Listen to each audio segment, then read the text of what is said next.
नमस्कार, बंसल न्यूज के खास कार्यक्रम में आपका बहुत बहुत स्वागत है। मैं हूं आपके साथ पीयूष पारे। इस वक्त हम मध्य प्रदेश के निमाड़ क्षेत्र में हैं और यह वह क्षेत्र है जो समृद्धशाली रहा है संतों के पावन सानिध्य से। एक ऐसे ही अद्भुत पावन दरबार के आज हम आपको दर्शन करवाने जा रहे हैं। नाम है दादाजी धूनीवाले का दरबार। तो चलिए आपको ले चलते हैं इस पावन धाम में और रूबरू करवाते हैं यहाँ के रोचक इतिहास से और रोचक तथ्यों से। तो चलिए मेरे साथ इस पावन धाम के दर्शन करते हैं और आपको ले चलते हैं यहाँ की इस पावन स्थली की ओर। सनातन की धरती भारत में कई अद्भुत साधु संत हुए हैं और इनमें से ही एक है धूनीवाले दादाजी, जिनका नाम भारत के महान संतों में लिया जाता है। लोग इन्हें धूनीवाले दादाजी या दादाजी धूनीवाले कहते हैं। भक्त इन्हें भगवान शिव का अवतार भी मानते हैं। मध्य प्रदेश के खंडवा में स्थित दादाजी धूनीवाले की समाधि करोड़ों लोगों की आस्था का केंद्र है। धूनीवाले दादाजी का असली नाम केशवानंद महाराज था। हालांकि लोग इन्हें धूनीवाले दादाजी के नाम से ही जानते थे। देश भर में भ्रमण करने वाले दादाजी 1930 में खंडवा में आए थे। यहाँ उन्होंने धूनी साधना की और अपनी इच्छा से ही यहाँ समाधि ले ली। दादाजी प्रतिदिन पवित्र धूनी की अग्नि के समक्ष बैठकर ध्यान लगाते थे, इसलिए लोग इन्हें धूनीवाले दादाजी के नाम से जानने लगे। खंडवा शहर समेत देश विदेश में धूनीवाले दादाजी के 27 धाम हैं, जहां अब तक निरंतर धूनी जल रही है। कहा जाता है कि दादाजी धूनीवाले ने सबसे पहले नरसिंहपुर के साईंखेड़ा और उसके बाद खंडवा में अपने हाथों से धूनी माई को प्रज्वलित किया। स्थानीय लोगों के मुताबिक जब दादाजी इस धूनी माई में चने डालते थे तो उनके चमत्कार से वो सोने चांदी में बदल जाया करते थे। दादाजी धूनीवाले के इस अद्भुत दरबार में आने के बाद में आप खुद को परमपिता परमेश्वर के बहुत ही नजदीक पाते हैं। इस वक्त रोचक नागौरी जी जो दादाजी भक्त हैं वो हमारे साथ मौजूद हैं। उनसे जानेंगे कि आखिर क्या कुछ यहाँ के रहस्य रहे हैं और एक इतिहास जो न सिर्फ यहाँ की गौरवशाली परंपरा को बयां करता है बल्कि बताता है कि एक संत जिन्होंने अपने त्याग से, अपने बलिदान से एक ऐसे पावन धाम को कहीं न कहीं कहा जाए कि यहाँ आकर इस पावन धाम में जिस तरीके से उन्होंने वक्त बिताया और उसके बाद में आज भी उनके यहाँ पर होने का एक एहसास आने वाले श्रद्धालु महसूस भी कर पाते हैं। रोचक जी, पहले तो कितना ये पावन धाम है, दादाजी के बारे में जितना कहा जाए, जितना सुना जाए, जितना पढ़ा जाए उतना कम है, लेकिन कैसे देखते हैं ये जो पावन धाम, मंदिर कह लें, आश्रम कह लें, एक समाधि स्थल कह लें, ये आस्था के केंद्र है करोड़ों श्रद्धालुओं का, अनगिनत श्रद्धालुओं का। निश्चित रूप से दादाजी के काफी सारे भक्त देश विदेश में सभी जगह हैं और दादाजी 1930 में खंडवा पधारे। वो केवल 3 दिन यहाँ पर है बड़े दादाजी, और उन्होंने यहाँ पे समाधि ली। समाधि लेने के समय छोटे दादाजी ने समाधि लेने से पूर्व यहाँ के जमीन के मालिक को बुलाया। एक भाईती फैमिली है, उनके फोरफादर्स की प्रॉपर्टी थी, और छोटे दादाजी ने सबसे पहले ये कहा कि मैं मेरे गुरु की समाधि दान की जमीन पे नहीं बनाऊंगा। तो उसी दिन से ये चीज समझ में आ गई कि हमारे जो गुरु महाराज है या हमारे परमात्मा है वो कितने खुददार थे। उन्होंने जमीन मोल ली। ये 22 एकड़ का प्रीमाइसेस है। दादाजी यहाँ पर समाधिस्थ हुए और छोटे दादाजी ने फिर दादाजी के चरणों को छोड़कर कहीं गए नहीं। छोटे दादाजी 1930 से लेकर 1942 तक इसी पावन धरती खंडवा शहर में रहे। उन्होंने यहाँ पे अपनी लीलाएं करी। उन्होंने यहाँ भक्तों को ये बताया कि इस आश्रम में आना है तो कैसे आना है। 1932 में उन्होंने इस आश्रम के संचालन के लिए 24 नियमों का निर्माण किया। वो नियमों में साफ साफ लिखा कि दादाजी का कहीं प्रचार प्रसार नहीं होना, दादाजी के प्रत्यर्थ या मेरे प्रत्यर्थ कहीं पर भी देश विदेश में चंदा दान मांगने की मनाही है। यहाँ पर ये तक लिखा हुआ है कि तुम्हारे आने से व्यवस्थाएं बढ़ जाती हैं और तुम्हारे आने से घट जाती हैं। तो दैट मीन्स कि ये सब कुछ हिलमिल जुल के निपटाना है। और दादाजी की सेवाएं किस तरीके से होंगी उसका एक कार्यक्रम भी बना दिया है। कितनी कड़क सेवाएं यहाँ पर गेट नंबर 1 पर जो बोर्ड लिखा है उसके अंदर ये लिखा है कि दादाजी को ना मानने वाले हैं ना आवे। और स्पष्ट संदेश है कि यदि आपकी श्रद्धा है, आस्था है तो आप आइए। प्रचार प्रसार के माध्यम से मत आइए। आपको यदि अनुभूति होती है दादाजी के पास आने की कि हाँ ऐसा हमको कोई चमत्कार हुआ या हमारे जीवन में कोई सुधार आया या हमको किसी परमात्मा से मिलने का अवसर मिला, तो आप दादाजी को मानिए, अन्यथा आप मत मानिए। तो ऐसे यहाँ का विचित्र कॉन्सेप्ट है। ये देश का संभवतः एकमात्र ऐसा दरबार है जो 24 घंटे 365 दिन खुला रहता है। और 24 घंटे 365 दिन मीन्स 24 घंटे 365 दिन। धूनीवाले दादाजी के शिष्य हरिहरानंद को लोग छोटे दादाजी के नाम से जानते हैं। इनका नाम भंवरलाल था। जब वो खंडवा धूनी वाले दादाजी से मिलने आए तो दादाजी से बहुत आकर्षित हुए और अपना सारा जीवन उनके चरणों में समर्पित कर दिया। दादाजी ने भी इन्हें अपना शिष्य बना लिया और इनका नाम बदलकर हरिहरानंद रख दिया। धूनी वाले दादाजी की समाधि के बाद इन्हें उत्तराधिकारी बनाया गया। दादाजी के दरबार में केवल 3 चीजों की मान्यता ऐसा हमको बताते हैं कि सेवा, पूजा और नैवेद्य। सेवा, हवन और नैवेद्य। तो हवन आप अपने हाथों से कर सकते हैं, यहाँ पंडा पुजारी की कोई आवश्यकता नहीं है। यहाँ पर कोई आपको ऐसा नहीं बोलेगा कि आप ऐसा करिए। यहाँ टोका टाकी ज्यादा होती है कि हाथ नहीं बांधना है, परमात्मा के सामने खड़े होना है तो ऐसे हाथ नहीं बांधना है, पीछे हाथ बांध के परमात्मा के सामने खड़ा नहीं होना है। हाथ जोड़ के परमात्मा के हिज आईने से हमारे गुरुदेव है, यदि हम उनको मानते तो उनकी एक दरबार है, एक राजा का दरबार जैसा होता है वैसा हमारे परमात्मा का दरबार है। तो उस दरबार की हमको टिकट्स जानना चाहिए, मोबाइल साइलेंट करना चाहिए, छोटी छोटी बातें हैं। और ये प्रीमाइसेस में हमको अनुभूति होती है कि दादाजी यहाँ पर साक्षात विराजमान है। और यदि ये अनुभूति हमको हो रही है तो परमात्मा, और ऐसे इसी कारण गुरु पूर्णिमा पे लाखों लाख भक्त यहाँ आते हैं। 24 घंटे मंदिर खुला रहता है। लोग कई संत आते हैं रात में, चुपचाप आते हैं, हमने देखा है कई संतों को। और जब हमने पूछा कि आपको क्या अनुभूति होती है तो बोले हम तो हमारी बैटरी चार्ज करने आते हैं, ये पावर हाउस है, हम यहाँ दर्शन कर लेते हैं तो हमारी बैटरी चार्ज हो जाती है। और यहाँ ऐसा बोलते हैं कि चोर जैसे आना, साहूकार जैसे जाना। आप जब आए तो किसको पता ना चले कि आप आए हैं, लाव लश्कर लेके नहीं आए। दादाजी के सामने ऐसा प्रतीत नहीं हो कि कोई बड़ा भारी आदमी बन के आ गया है। चोर जैसे आना और साहूकार जैसे जाना। साहूकार मीन्स कि हमने यदि यहाँ के दर्शन कर लिए हैं तो अब हमने जिंदगी की बहुत बड़ी एक अनुभूति प्राप्त कर ली है और हम चले आए। तो ऐसी छोटी छोटी मान्यताएं जो हमको दादाजी के पुराने भक्त सुनाते हैं और हमारी भी अनुभूतियां हैं। दादाजी के चमत्कार लोग एक दूसरे को बताते नहीं है क्योंकि वो पर्सनल एक्सपीरियंस रहते हैं। ऐसे कई लोगों को, और इसी मान्यता है कि ऐसा दरबार जहाँ पर कोई किसको बुलाने नहीं जाता। यहाँ दादाजी की अनुभूति से खुद लोग चलकर आते हैं, कोई प्रचार प्रसार नहीं होता। दादाजी और बड़े दादाजी और छोटे दादाजी के बाद कोई यहाँ पर गादी प्रथा का प्रावधान नहीं है, यहाँ कोई गादी सिस्टम नहीं है। परमात्मा का जैसा दरबार है वैसा चला आ रहा है। वही है, एक कनेक्ट है, वही कनेक्शन है जो कहीं न कहीं बताता है कि यहाँ आप आ गए तो दादाजी का सानिध्य प्राप्त हो जाता है और साक्षात कहीं न कहीं उनकी मौजूदगी का एहसास। बिल्कुल बिल्कुल। और है परमात्मा, जहाँ पर वाइब्रेशंस हैं, हमने उन चीजों को महसूस किया है। और ऐसे नहीं, दादाजी के लाखों लाख भक्त हैं यहाँ पर जिनको कोई बुलाने नहीं जाता। यहाँ पर गुरु पूर्णिमा पर लाखों भक्त आते हैं। यहाँ दादा दरबार में कोई स्वागत सरकार किसी भी भक्त का नहीं होता। जो खुद परमात्मा से मांगने आया हो वो अपना क्या स्वागत कराएगा, वो तो झोली फैला के आया है।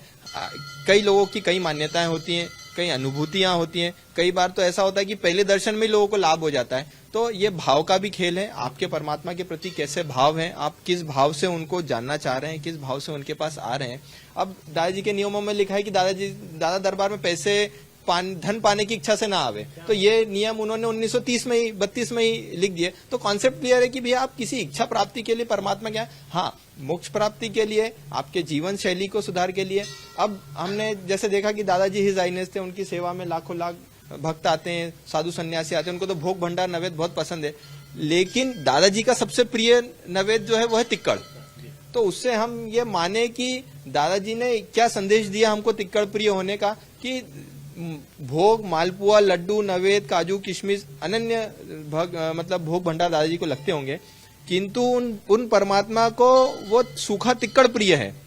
और वो सूखा तिक्कड़ प्रिय है तो उससे हमको ये सीख मिलती है कि जीवन में यदि सब कुछ हो तो भी हमको जमीन से जुड़े रहना चाहिए। दादाजी की सेवा में जब परमात्मा को तिक्कड़ जैसी भोग प्रसादी पसंद है तो हमको क्या समझना चाहिए कि एक वर्ल्ड के मालिक हमारे गुरु महाराज यदि हैं और वो यदि तिक्कड़ प्रिय उनको पसंद है तो हमको उसे क्या सीख मिलती है, आत्मसात करने वाली बातें हैं। और जो दादाजी को कोर रूप से जान पाया है वो इन चीजों का महत्व समझता है। चलिए, महत्व बहुत गहरा भी है और यही उस अवधूत संत की सबसे बड़ी खासियत है कि बहुत जिंदगी के अंदर उतार चढ़ाव आते हैं, आप संघर्ष करते रहिए, लेकिन इस दरबार में जब आप आते हैं तो उन सभी चीजों को आप छोड़ देते हैं। आपके मन में कोई चिंता नहीं रहती है, कोई भय नहीं रहता है, कोई डर नहीं रहता है। यहाँ आने के बाद में जो अनुभूति प्राप्त होती है वो कई गुना, करोड़ों पैसों, रुपयों से बढ़कर भी है। और यही वजह है कि यहाँ पर एक अनुशासन का भी एक अलग तस्वीर, एक अलग झलक साफ तौर पर दिखाई देती है। दादाजी, बड़े दादाजी, छोटे दादाजी, जितने सहज और सरल उनका व्यक्तित्व है, उसी व्यक्तित्व को आत्मसात करने के लिए यहाँ पर श्रद्धालु इस दरबार में शीश नवाने के लिए पहुंचते हैं। और यही मान्यताएं इस मंदिर को सबसे ज्यादा गहरा और खास तौर पर श्रद्धा के साथ साथ में आगे बढ़ाते हुए नजर आता है। इस दरबार में 1930 से जल रही धुनी आज भी श्रद्धालुओं की आस्था का केंद्र है। यहाँ आने वाले भक्त भी अपनी श्रद्धा के साथ इस धुनी में आहुति देते हैं। यहाँ मध्य प्रदेश ही नहीं, देश भर से श्रद्धालु अपनी आस्था लेकर पहुंचते हैं। दादाजी धुनी वाले धाम की सबसे बड़ी खासियत है यहाँ पर प्रज्वलित होने वाली ये धुनी। 1930 से निरंतर अब तक कहीं न कहीं यहाँ पर ये धुनी प्रज्वलित होती है और ये कहा जाता है कि इसी धुनी के आगे 1930 में बड़े दादाजी ने कहीं न कहीं ध्यान लगाया था। उसके बाद से यहाँ पर आने वाले जो श्रद्धालु हैं वो आते हैं, इस धुनी में आहुति डालते हैं और उसके साथ में आशीर्वाद लेते हैं। और सबसे बड़ी बात है कि 1930 से लेकर अब तक ये धुनी इसी तरीके से यहाँ पर जल रही है और लोग यहाँ पर जो है बड़ी संख्या में श्रद्धालु आते हैं, अपनी आस्था प्रकट करते हैं, अपने इसी आस्था के साथ में कहीं न कहीं इस मंदिर से जुड़ जाते हैं। बड़ी दिलचस्प मान्यताएं हैं और इसी मान्यताओं के साथ में देश और दुनिया का सबसे प्रख्यात धाम बन चुका है दादाजी धुनी वाले का धाम। और यहाँ पर श्रद्धालु कहाँ से आए हैं सर आप? जबलपुर से आए हैं। कितना चमत्कारी के मंदिर हम देख रहे हैं। बहुत चमत्कारी है। क्या कुछ महसूस करते हैं आप जब यहाँ पर आते हैं? बहुत अच्छा लगता है, यहाँ आने पे शांति मिलती है। तमाम जो श्रद्धालु हैं, आप कहाँ से आए हैं? आप साथ ही में है सर। साथ में ही हैं। बड़ा अलग अलग मंदिर है, हम लोग देख रहे हैं। आप लोग यहाँ पर बड़ी आस्था के साथ में जुड़े जी। क्या क्या कहेंगी आप? आए हैं दर्शन करने के लिए ही। कैसा मंदिर है ये? बहुत अच्छा मंदिर है। आप भी यहीं जबलपुर से? जबलपुर से। कितना सर यहाँ पर एक अलग तरीके का सुकून मिलता है? बहुत अनबिलीव, आप महसूस कर सकते हैं, शब्दों में नहीं बयान कर सकते कि कितना मजा, कितना अच्छा लगता है बैठे रहो, है ना। ये बहुत सुकून मिलता है। ये देखे तमाम श्रद्धालु, आप लोग भी यहीं से हैं? जी, हम लोग भी जबलपुर से जबलपुर से आए। साथ ही में बहुत सुना था इस मंदिर के बारे में, आज दर्शन हो ही गए। बहुत अच्छा अनुभव है। क्या कहेंगे यहाँ आने के बाद में क्या अनुभूति होती है? यहाँ आने के बाद एक दिव्य चेतना और शक्ति का अनुभव होता है कि और ऐसा लगता है कि वास्तविक में दादाजी साक्षात स्वरूप धूना के स्वरूप में हैं। और हमें प्रेरणा भी मिलती है कि आज के दादाजी अपने ऐसा लगता है कि वास्तविक स्वरूप में धूने के रूप में हमें दर्शन दे रहे हैं और आदि शक्ति का ही दर्शन होते हैं उसमें। यहाँ आने के बाद आप सब दुनिया को भूल जाते हैं यहाँ पर? बिल्कुल बिल्कुल ऐसा ही लगता है कि दुनिया मतलब ऐसी सब खत्म सा लगता है जब अपन यहाँ दर्शन करते हैं धूनी माई के, कि सब लगता है कि बस धूना ही है, साक्षात है, सर्वत्र है और सब ही दादा है।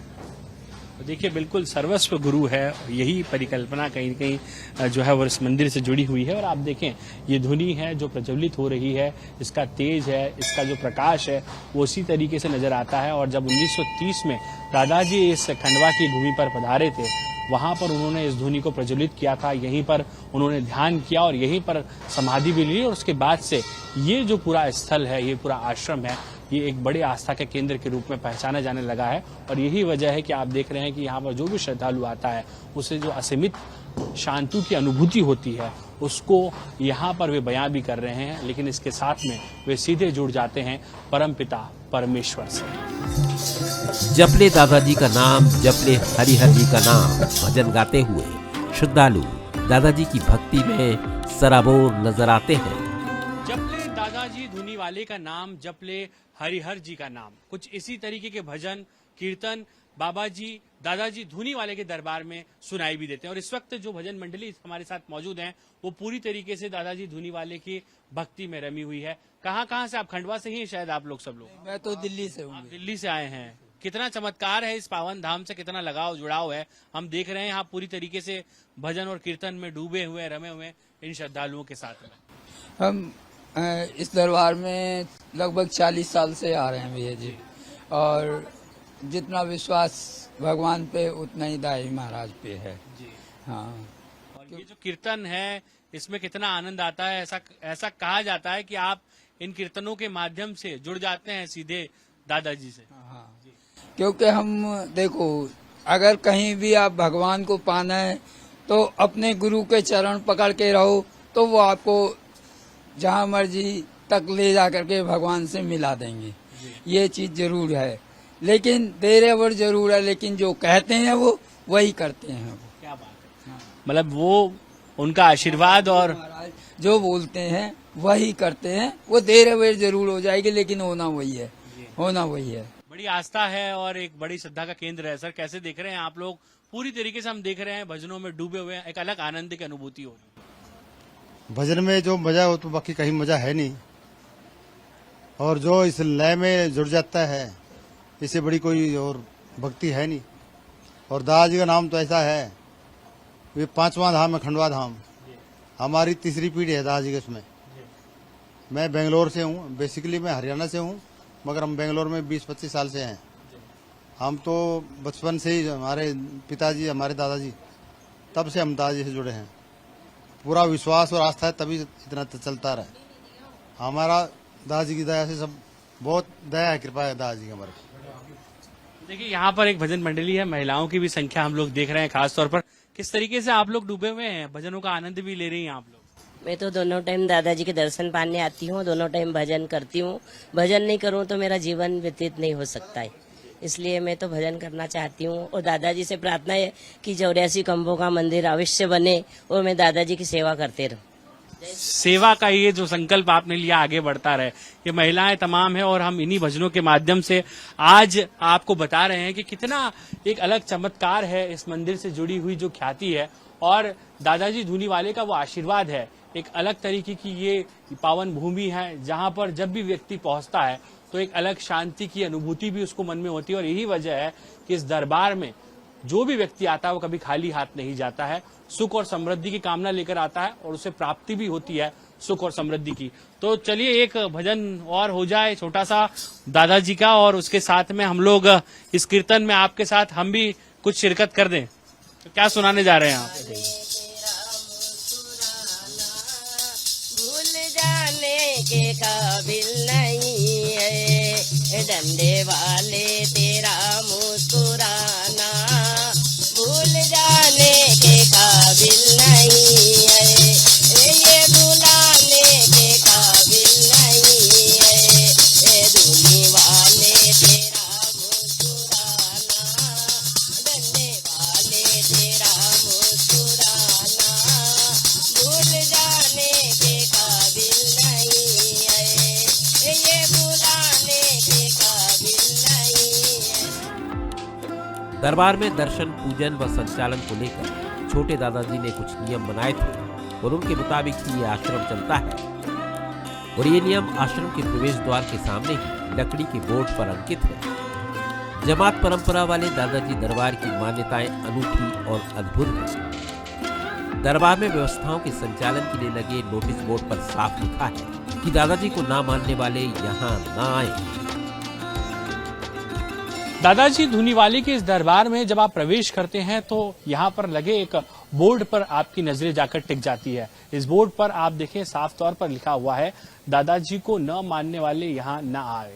यानी संकेत साफ है, आपके मन में कोई श्रद्धा नहीं है, आपके मन में कोई भक्ति नहीं है तो यहाँ आप ना आए। लेकिन अगर आपके अंदर विश्वास है इस पावन धाम के प्रति, या फिर आप परमपिता परमेश्वर के प्रति अपनी आस्था रखते हैं, तो यहाँ पर आपका स्वागत है। कुछ ऐसी ही नियमावली है और कहा जाता है कि ये जो नियम है, ये नियम खुद दादाजी दरबार यानी कि छोटे दादाजी की तरफ से ही बनाए गए थे और उसका आज भी इस बदलते दौर के बीच भी कहीं न कहीं पालन किया जा रहा है। हमारे साथ में सर आपका परिचय पहले तो दिए। मदन ठाकरे, श्री दादाजी दरबार पटेल सेवा समिति में मैं अध्यक्ष हूँ और हमारी समितियाँ स्वयं छोटे दादाजी महाराज जब से स्थापित है, सेवा कर। ठाकरे जी क्या कुछ देख रहे हैं हम, तो ये बड़ी नियमावली है, अमूमन ये आप देखें इस तरीके के बोर्ड कहीं नजर में जो पहला नियम लिखा है कि दादाजी को न मानने वाले यहाँ ना आवे, यानी अगर नहीं मानते हो तो आओ मत, और आना है तो फिर ये सारे नियम फॉलो करना पड़ेगा। ये नियम जरूरी है, यहाँ नियम जरूरी है। तो कितनी आस्था है सर, और ये दादाजी के बनाए हुए नियम ऐसा कहा वो स्वयं दादाजी ने बनाए हुए हैं नियम है, 10-3-35 के नियम है, 42 में समाधि हुई, उसके पहले ये बने हैं और उस वक्त से ये प्रचलित है और लोग मानते हैं, बड़ी आस्था है लोगों की। आज भी साक्षात सब चीजें होती है। दादाजी महाराज को ठंडी में कंबल ओढ़ाए जाते हैं, गर्मी में कूलर लगाए जाते हैं। इसका मतलब यह है कि दादाजी यहाँ 24 घंटे विराजमान है। जैसा अपने को सवेरे चाय नाश्ता ये सब लगता है 3-4 टाइम, वैसा यहाँ भोग लगता है, यानी दादाजी महाराज यहाँ विराजमान है, ये समझ के सारी सेवाएं होती है। दादाजी यहाँ पर विराजमान है, यही मान के उनकी सेवाएं होती हैं और ये स्वरूप कहीं न कहीं सीधे तौर पर आपको यहाँ आने के बाद में आप उसका कहीं न कहीं यहाँ पर ये कहते हैं कि आभास कर सकेंगे, उसको आप महसूस कर सकेंगे। ये चमत्कारिक दिव्य दरबार है जहाँ आने की अपनी एक अलग अनुभूति है और आस्था और विश्वास का एक बड़ा केंद्र है। लेकिन साफ तौर पर ये नियम जो यहाँ पर लिखे गए हैं इनका आप पालन कीजिए और यकीन मानिए जब आप इन नियमों का पालन करके इस दिव्य दरबार में प्रवेश करेंगे तो आप जीवन के हर संकट को खुद से दूर पाएंगे और ये खुद को आप उस दौर में ले जाएंगे जहां एक आत्मीय शांति की अनुभूति भी मिलती है। साल के 365 दिन और 24 घंटे दर्शनार्थियों के लिए खुलने वाले इस दरबार में पंडे पुजारी की बजाय सेवाधारी व्यवस्थाओं का संचालन करते हैं।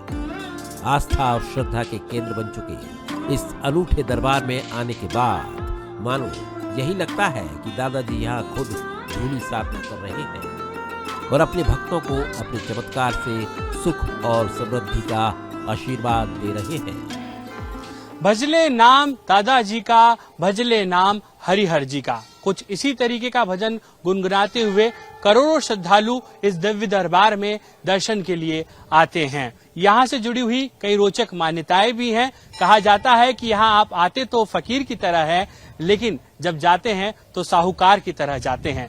यहाँ आने की एक अलग दिव्य अनुभूति है और साक्षात यहाँ ऐसा लगता है कि मानो दादाजी धुनी वाले आपको एक अद्भुत आशीर्वाद भी दे रहे हैं। फिलहाल खंडवा से शेख रेहान और जितेंद्र मकवाने के साथ पीयूष पारे, बंसल न्यूज।